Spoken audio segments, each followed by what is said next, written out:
Vai ter que pedir de novo autorização. Tá. Vai lá. Ângulo número 1.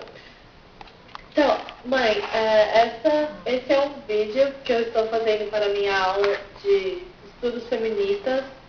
E esse vídeo vai ser usado só para propósitos da aula e desse semestre. Então, você está confortável que eu grave esse vídeo? Sim, sim, senhora. Ah, então tá bom. Então vamos começar. Como que foi crescer em Pompeia nos anos de 1950? Bom, é preciso um pequeno esclarecimento.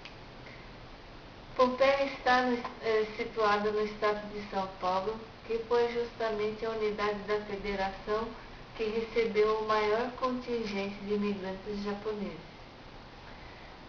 Eu nasci em Pompeia, a 500 quilômetros da capital, uma cidadezinha muito pequena, onde os hábitos rurais eram bastante evidentes. Por exemplo, na minha época, os fogões ainda eram a lenha.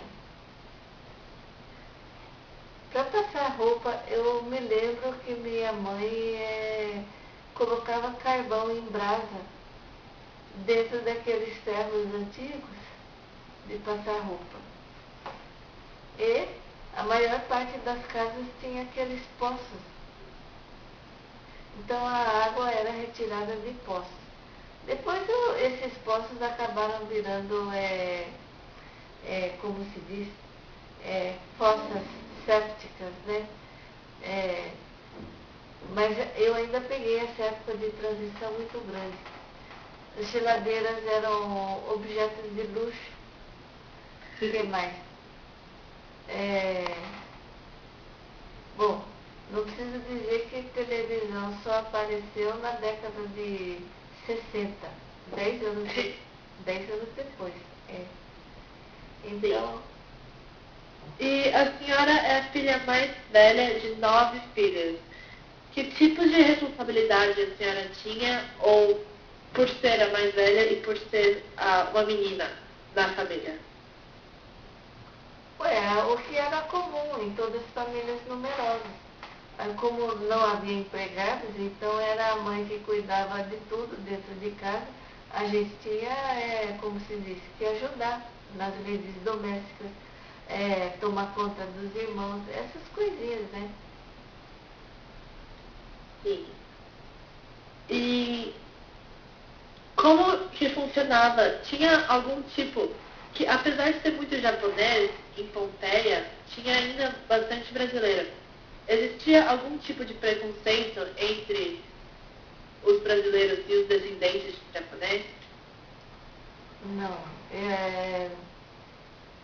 Eu calculo que na época a proporção aí era de, a cada 10 brasileiros havia uns 3 japoneses. Negros ou mulatos, a impressão que eu tinha é que era de 1, 2 a cada 10.